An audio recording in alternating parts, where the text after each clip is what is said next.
Welcome everyone back to another episode of Q&A with Sharon's son George. I was my mother's caregiver when she was diagnosed with Parkinson's disease. Unfortunately, she passed on 1/1/2020, but we started TogetherForSharon.com in her memory.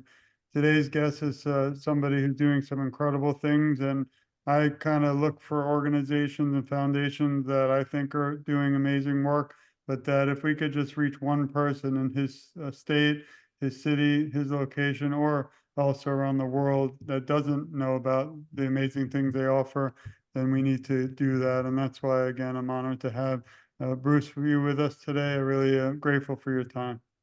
Yeah, thank you. I appreciate the opportunity. This is going to be exciting because, again, I discovered you just recently, but I'm in Florida. And unfortunately, when my mother was going through Parkinson's, I didn't even know there were any organizations that were out. We were so busy with caregiving and my mother's health that we didn't have time. But I just imagine, let's say we lived in Oklahoma and that you exist and that we missed out on such opportunities that to see the amazing support you all do, it kind of would break my heart. That's why I was so excited again to reach out and grateful for your time today. So maybe you could tell us a little bit about yourself and what brought you to the world of Parkinson's awareness. Yeah, so I actually have two family members that have Parkinson's, kind of both ends of the spectrum. I have one family member who passed away at age 90 with Parkinson's, and I have my brother-in-law who is in his 40s. So kind of young onset and later onset of Parkinson's. But I actually got into this through the caregiving side of things, much like you.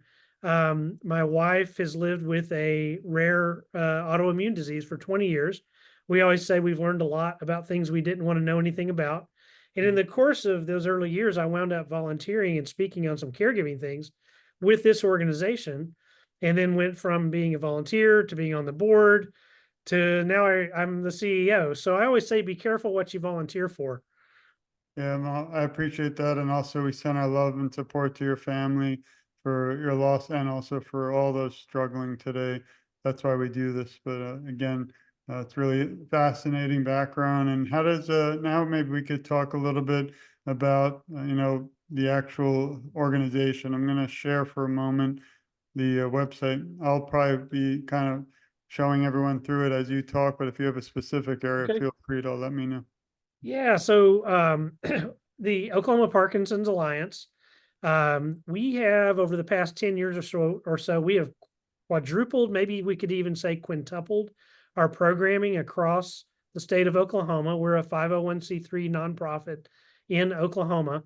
Oklahoma only has like 4 million people. So there are metro areas bigger than our whole population of our whole state. But we do about 90 programs of support, education, exercise, voice therapy. We have partnerships with the University of Oklahoma and Oklahoma State University, uh, in which we help with some local research efforts. Um, and so basically, when someone gets diagnosed, we love to be in touch with them from as early on as possible because we can sit down and offer a free family consultation. I did one today at the table behind me with a gentleman who has been recently diagnosed. And we just want to understand, what do people know? What do they not know? What are their next right things to do? And that's a scalable question. If someone's been diagnosed for a year or 31 years, it's always the right question. What's the next right thing to do? And so we want to help people navigate that and get them on track as best they can. So our pretty much the things that happen between doctor's visits, that's kind of what we do to help inspire and to help transform life for people with Parkinson's.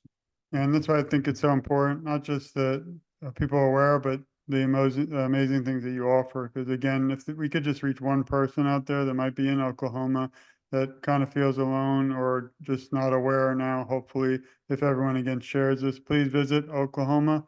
PA.org, and please support Bruce and the entire alliance. They're doing some incredible things. Maybe we could talk a little bit about a few examples, but I did want to point out everyone that they offer support groups, exercise, speech therapy, and education, all things that are so critical to not just the individual diagnosed, but also the caregivers and the family. And it's really, I think, again, a community that needs to be aware and have the support like that you offer. So maybe you could touch a little bit about these different areas while I show everybody. Yeah. So like you said, it's always about one person. If what we do can help this one person, then that one person's story gets iterated over and over again.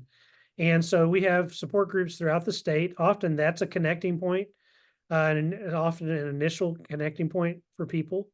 And our support groups actually are kind of educationally driven. We have a topic or a speaker at each meeting, but we allow also for a group talk, and usually kind of goes around that topic of the day. But also people could ask any question they're wondering about, or anything they want to talk about at one of these meetings. And so typically our support groups meet monthly, and we could have anywhere from 5 to 75 people at one of those groups, just depending on where it is. You've highlighted some young onset groups. And so certainly if someone is on the earlier end of the life spectrum and they've been diagnosed, we definitely want to be supportive there. That's a unique situation. And also we have caregiver specific support groups as well. So our regular support groups, the person with Parkinson's and any family member or friend they want to bring are welcome. On the caregiver groups, that's really just typically the primary caregiver, this usually the spouse or the child or whoever those main people are that are caring for the individual. And so we find that in these people learn a lot, and it's not always from the speaker or the facilitator. Sometimes the thing they learn the most is from the person they sit next to. And so it's just the crucial thing about support is that people don't feel isolated. They don't feel alone. They know that there's someone in their corner. We can't fix it for them, but we can be helpful and we can be encouraging. And I think that goes a long way. I appreciate that you point out the young onset. Unfortunately, it seems that that community is growing more and more, and there's also a false or not stigma, but you know, kind of information that's not aware where many times you hear the elderly man disease, Parkinson's, and it's not necessarily true, whether it was any more today or ever. Now we're focusing more on women and Parkinson's, but also young onset, and it's very important. So thank you for that. Now maybe you could touch on, exercise programs, then speech therapy, which I know my mother struggled with some of these areas and we didn't have help at the time. Maybe we should have moved from Florida to your neighborhood. Yeah. So when it comes to exercise, we had an expert in exercise speak at our conference a few years ago, and he said the question that he gets most often is, "What's the best exercise for Parkinson's?"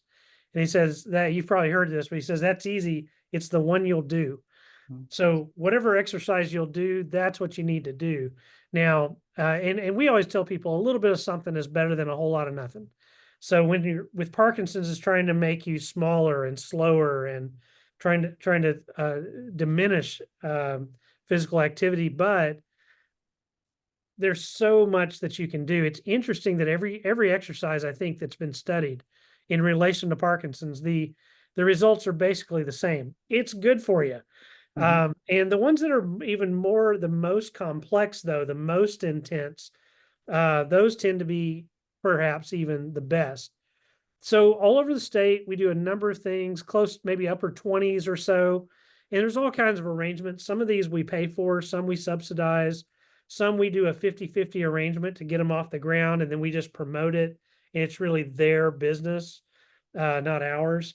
But so there's all kinds of things across the state of Oklahoma.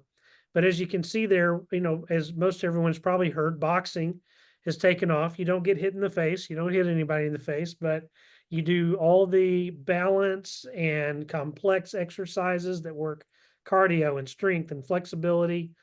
And it's a great mental workout as well. Power exercise, different physical therapy. We do quite a bit of that across the state. And then there are also some chair-based, some general exercise type classes. We have a lot of partnerships with ballet. doing dance for Parkinson's in Oklahoma. From year to year, sometimes we pay for one, sometimes another entity pays for it. But we partner with Oklahoma City Ballet, Tulsa Ballet, and also the OU School of Dance to help make those opportunities possible as well. So what we find is when someone with Parkinson's can get moving, it's going to move the needle in the right direction, cognitively and physically. And so we just want to make those opportunities available. I didn't even know that some of these things helped with individuals with Parkinson's when my mother was struggling. Just this Saturday, or upcoming Saturday, we're interviewing the Boca Raton Ballet, and we've kind of supported them because they have a program for people with Parkinson's. But had the honor to actually attend, and it was just so beautiful. There were little young girls dancing with the individuals who have Parkinson's. Some had, be able to stand, some were seated, but again, my mother we're from New York originally, in Manhattan and Broadway and ballet, and she would have dreamed of these opportunities. And then again, that's why I'll keep saying it till you either get tired of it or it's a broken record. We have to keep, and everyone listening, you have to keep sharing this show and visiting OklahomaPA.org, because there's so many individuals, I think, in the world that you are reaching. But if we could just reach a few more who might not be aware, then I think we've changed the world for the better. And then one area, last one to focus, was speech therapy. Some people don't realize that, there's so many unfortunate outcomes due to the progression of Parkinson's. I saw it up close, unfortunately, with my mother, but you don't even have time. I know I remember, to think about speech until it's kind of too late. So these opportunities are incredible. And thanks again for offering them. Yeah, so it surprises most people that Parkinson's would, cause a diminished voice volume and swallowing issues, but it's quite prevalent. One prominent study would indicate that 89% of Parkinson patients experience this at some point along the way. So that's basically 9 out of 10, and certainly been our experience that we see probably at least 90% of people that struggle with this. And so it's really crucial. We've had good fortune to partner with hospitals and therapists in Oklahoma, kind of a two-part program. And there's a couple of different models out there of therapies that are effective specifically for Parkinson's, and we're glad to partner with either one. But usually people get one-on-one speech therapy and swallow therapy, and it's very intense, a high number of sessions in a short amount of time. But the problem, and they'll ramp up quickly. The problem is that it requires practice. You can't just take a pill to fix this one. And if you go home and don't practice, you'll be back where you started in about 6 months. So the notion of doing these exercises together with under the leadership of a speech therapist is really crucial. And honestly, I was skeptical when we first heard about this years ago. I was on the board and I thought, you're telling me people will voluntarily show up to practice speech therapy? That doesn't sound right. And then we offered it and we got into that first year, and our speech therapist who came up on Christmas, and we said, how many people do you think will come to the Christmas party for speech therapy? She said maybe 20. And I think almost 70 people showed up and we had to go buy more chicken. And so that's when we realized this actually works. People are enjoying it, not just for the speech therapy, but also for the socializing as well. And so it has worked beautifully across Oklahoma to offer speak out groups, voice therapy groups, and it's great cognitively, socially, but also for speech and swallow. I often tell my wife, who helps too with this, how inspiring so many like yourself are to me. I wish I had the money and the time to fly to everybody's state, because that's someday maybe. I mean, I'm hoping we have a cure. We don't need me anymore. But my dream is really to travel around the country in the U.S. and maybe even outside, and kind of attend walks, not just in South Florida, because it's just beautiful to see how people are touched through alliances and organizations, foundations like yours. And so again, thankful for all that you do and your friendship. Is there one most important area is how can everyone reach you, but also is there any other areas you wanted me to kind of just show before we move to the next area? Yeah, I think you covered a lot of the main stuff. If somebody's watching this and you're in Oklahoma, or you have a friend in Oklahoma or that's dealing with Parkinson's, please have them reach out to us. Again, we can sit down with them, have a free family consultation, just talk A to Z. We're not that scary. We're easy to talk to.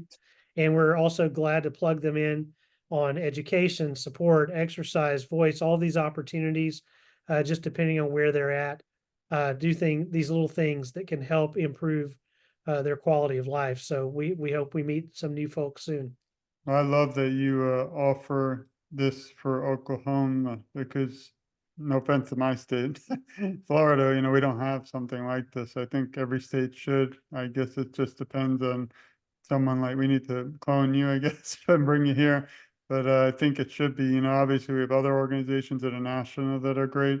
But I think adding that little, it's not little, but that little touch Oklahoma in it really is a game changer for people in Oklahoma. And it doesn't discriminate everyone just because you're not in Oklahoma. I'm sure you can still join Bruce and the incredible work they do. Now, today, we have so much virtual that there's no excuse. I even say you can be sitting at home, you don't have to leave the house. You can still join. So please support him on all he does. One last area, and then I wanted to talk a little bit more about you. And I noticed you're also an author. Maybe you can talk a little bit about your book. I did find it, but I wasn't sure if you wanted me to share it. And now I wish I didn't shut it because I wanted to also tell everyone to support you and your book. But maybe you could talk about receiving peace, 39 exercises to help you create calm. Yeah, so this is not a Parkinson Uh, specific book, but it is common to so many people that we just experience uh, angst, anxiety, stress for a million and one reasons.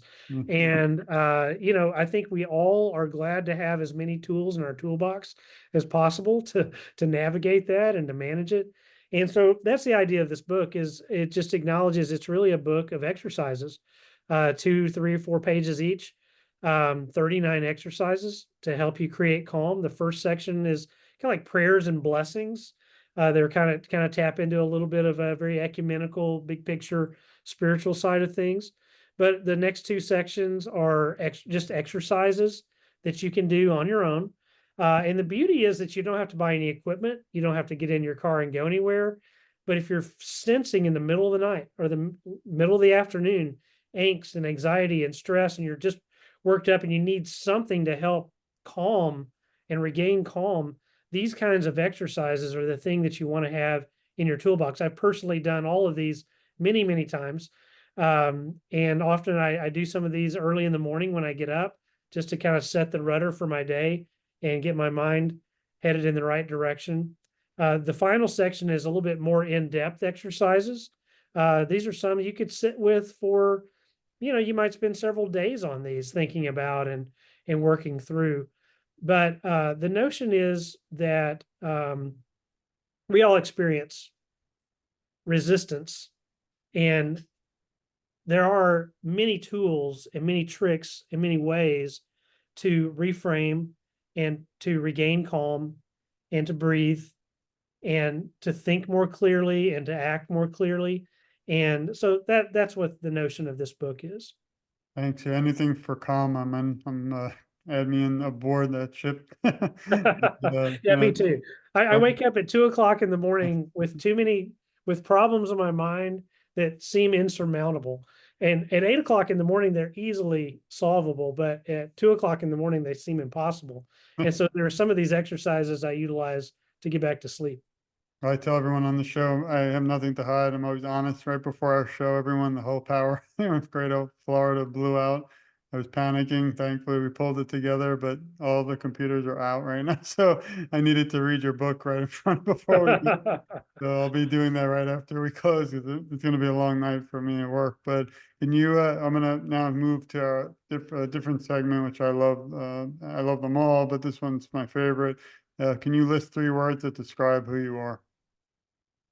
Well, these may be aspirational, but I'll list them. Resilience, courage, and probably humor. I love the last one I need right now. Like I thought after, should see what it looks like behind the scenes. That's the secret of movie magic, but we don't have Right. what is one moment or most memorable moment that might stand out through all of your work so far with awareness that you could share?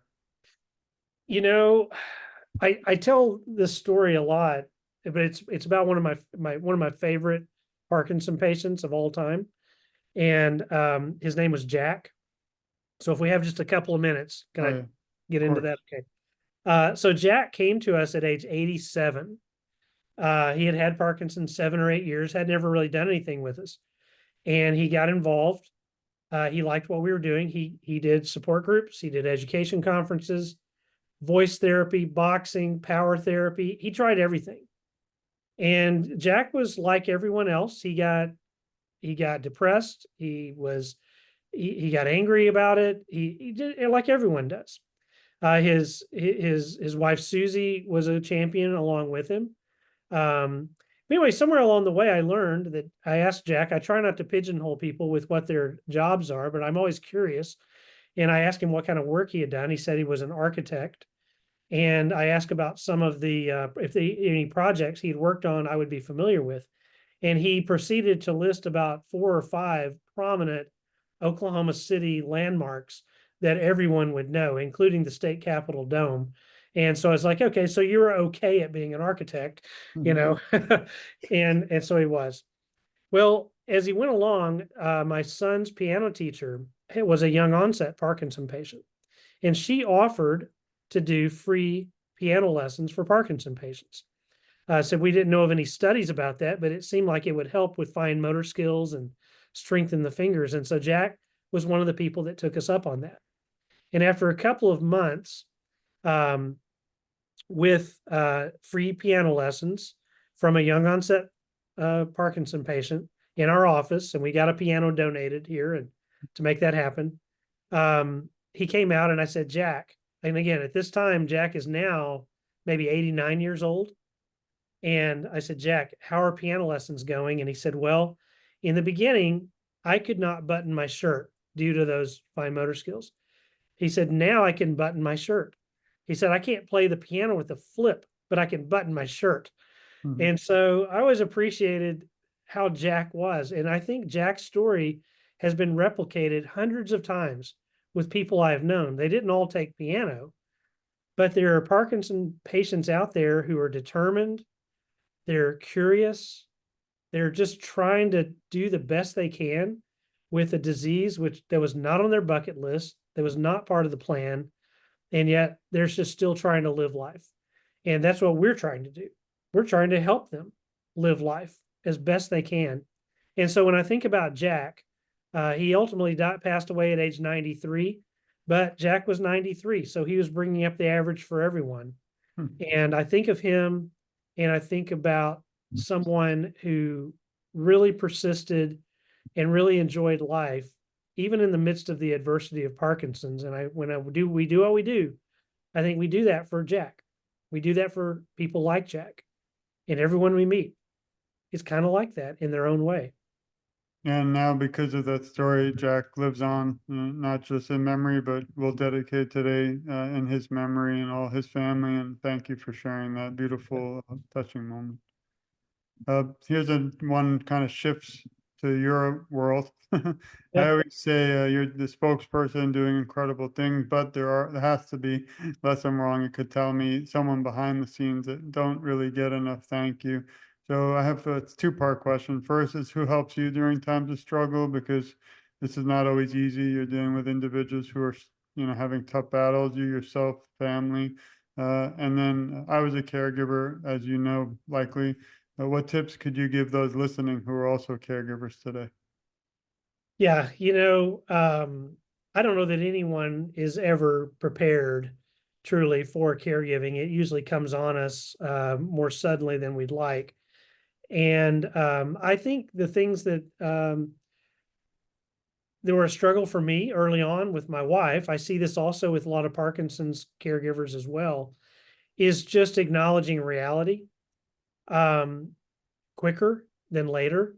I think self denial is a self defense mechanism because sometimes there's so much, it's hard to take.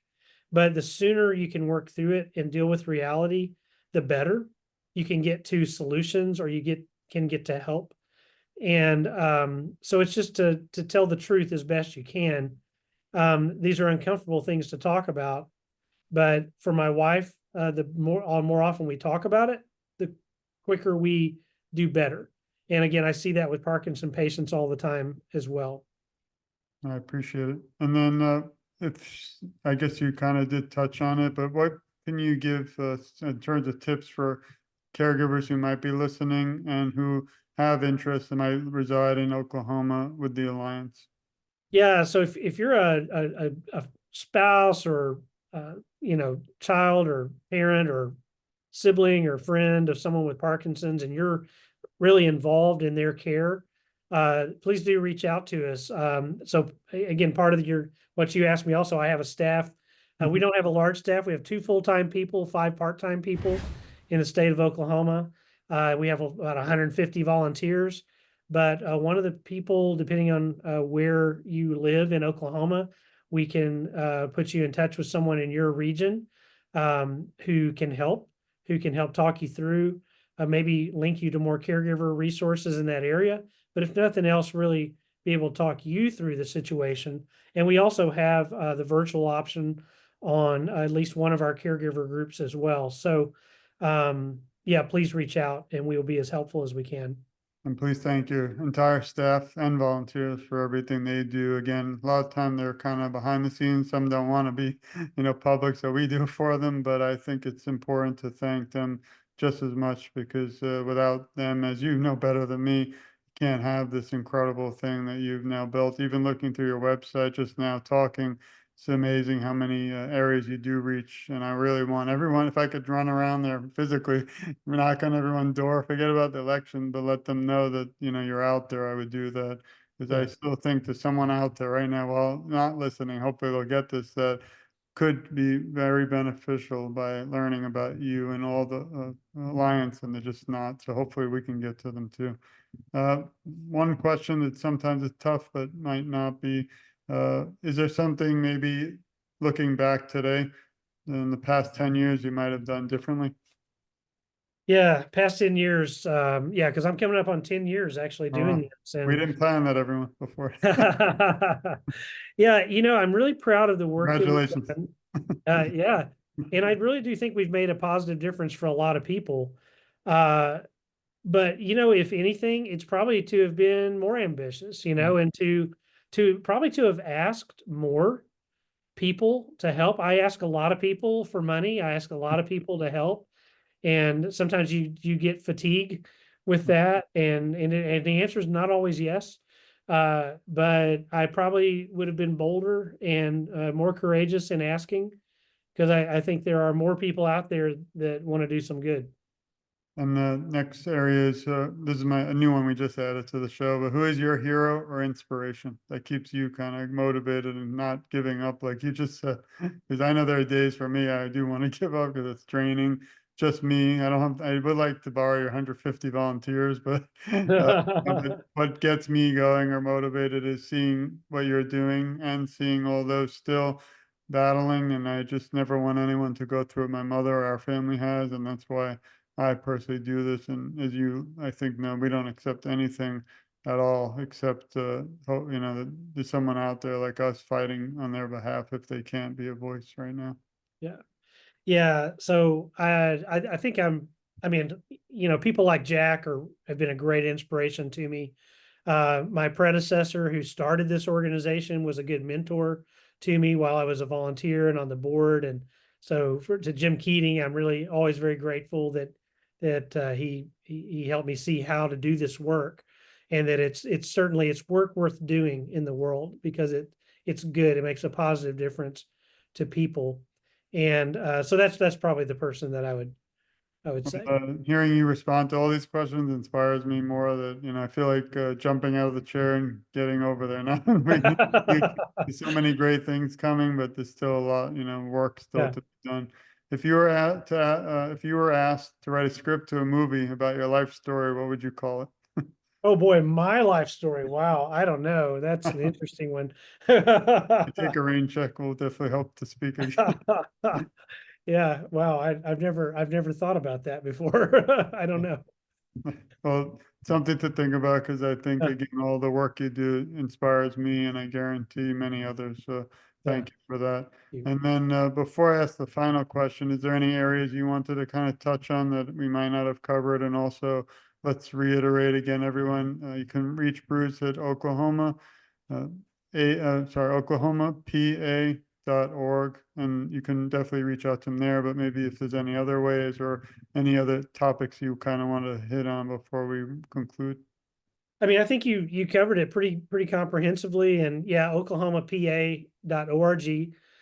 You'll find different ways to connect. If nothing else, scroll down to the bottom and you'll see our contact. We have Tulsa, Oklahoma City, and Lawton offices, and people working out of those that can help you more closer regionally. So yeah, just please reach out if you know someone in our area. We'd like to be helpful. Thank you. And if you could leave the Parkinson's community today with some words of encouragement, what would they be?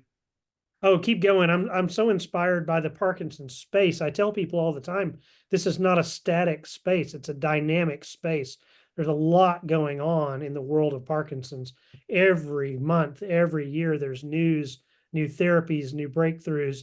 And so I think that's inherently hopeful. And so I just, yeah, keep it up. Let's keep going. Let's knock it out. No, I appreciate it. And to me, the secret of awareness is working together. And it's such an honor to be able to at least now say we've worked together, but not to this conversation, I feel shouldn't end today. Might have been a short talk, but it's something that will live on beyond us, I hope.